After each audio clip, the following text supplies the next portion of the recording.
Hello friend, good morning. இங்கே பாருங்கள், என்னோட கோலம் அப்படியே இருக்குது. ஸோ சேஃப்டியாக இதை போட்டு வச்சுக்கிட்டேன். ஸோ பெயிண்ட் அடிக்கிறப்ப தூசியெல்லாம் வரும். இந்த ஒயிட் வாஷ் பண்ணுவாங்க இல்லையா, அந்த என்ன சொல்கிறது, சுண்ணாம்பு மாதிரி வெள்ளை கலரில் இருக்கும் இல்லையா பெயிண்ட் எல்லாம், அதெல்லாம் பற்றக்கூடாதுன்றதுக்காக இந்த மாதிரி ஸ்க்ரீன் போட்டு வச்சுருக்கேன். ஸோ பார்த்தீங்கன்னா இப்போ பெயிண்ட் வேலையெல்லாம் போயிட்டுருக்கு. இந்த இடம்லாம் கிராக் விட்டுருக்கு இல்லையா, அதுக்கெல்லாம் பட்டி வச்சுருக்காங்க. ஸோ இனிமே தான் பெயிண்ட் பண்ணுவாங்க. ஸோ இதெல்லாம் தேய்ச்சி எடுக்கிறப்ப தூசியெல்லாம் கீழே விழுவுது. என்னோட செப்பல் ஸ்டாண்டில் எடுத்ததுனால நான் உள்ளே வச்சுக்கிட்டேன். ஓகே,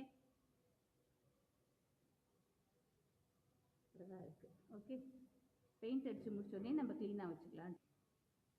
இவ்வளோ சொல்கிறேன் இல்லையா நான். இப்போது மெயின்டெனன்ஸ் பார்த்தீங்கன்னா 3000. இந்த பெயிண்ட்டு இந்த இதெல்லாம் வெளில தான் அடிக்கிறாங்க, வீட்டுக்குள்ளே இல்லை. நம்ம அப்பார்ட்மெண்ட் வெளில. ஓகே, அங்கே வந்து எவ்வளோன்னு பார்த்தீங்கன்னா 35,000. ஓகே, எங்கள் ஃபேமிலி உள்பட எல்லாருமே, ஃப்ளாட் ஓனர்ஸ் எல்லாருமே கொடுக்குறாங்க. ஆனாலும் பார்த்தீங்கன்னா எனக்கு இது எதையும் யூஸ் பண்ணுறதுக்கு ரைட்ஸ் கிடையாது. ஸோ இந்த அப்பார்ட்மெண்ட்டுக்கு ஒரு பேர் இருக்குது.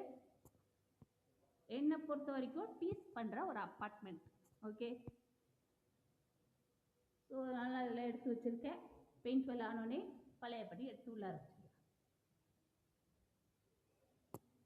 வாங்க உள்ளார போய் பேசலாம். கொஞ்சம் கூட வெக்கமே இல்லாமல் 35,000 வாங்கிக்கிட்டாங்க.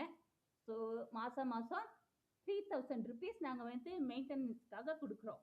இது எல்லாத்தையும் கொடுத்துட்டு ஜன்னலை ஓப்பன் பண்ணால் அது ஒரு கம்ப்ளைண்ட். அதாவது வேணுங்கன்னே வந்து ஏதாவது ஒன்று சொல்லி கலாட்டா பண்ணுவாங்க. ஸோ அவங்க மட்டுமே பார்ட்டியால் வந்து 10 டேஸ்க்கு ஒரு தடவை லேடிஸ் எல்லாம் சேர்ந்து யூஸ் பண்ணிக்குவாங்க. அவங்க மக்களை மட்டும் ஆட விடுவாங்க. நாங்கள் போனால் கம்ப்ளைண்ட். இப்படி தான் இருக்காங்க. ஸோ இந்த மாதிரி அப்பார்ட்மெண்ட்லாம் ஃபஸ்ட்டு யார் ரைட்ஸ் கொடுத்தான்னு தெரில. ஒன்று க்ளோஸ் பண்ணணும் அப்பார்ட்மெண்ட்டை, இல்லைன்னா ரைட்ஸ் எல்லாருக்குமே கொடுக்கணும். ஓகே, இதெல்லாம் நான் எப்படி ஃப்ரெண்ட்ஸ் சொல்கிறது, தேவனே பார்த்து இந்த அப்பார்ட்மெண்ட்டுக்கு ஒன்று கவுன்சிலிங் கொடுக்கணும், இல்லையா க்ளோஸ் பண்ணிவிட்டு நான் வீடு வாங்கினேன் இல்லையா அந்த அமௌண்ட்டை கொடுத்துட்டா தேவலாம்.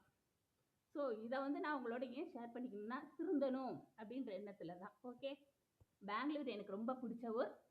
இங்கே வந்து ஜென்ஸ் எல்லாம் லேடிஸ்க்கு அவர் இவருன்னு மரியாதை கொடுத்து பேசுவாங்க. ஸோ பெண்களில் தான் தாய்மை இருக்காங்க. ஓகே, நல்ல ஒரு ஊர் அது. என்னோட அப்பார்ட்மெண்ட் ஒரு டிஸ்ட்ரிக்ட். ஓகே ஃப்ரெண்ட்ஸ், பாய்.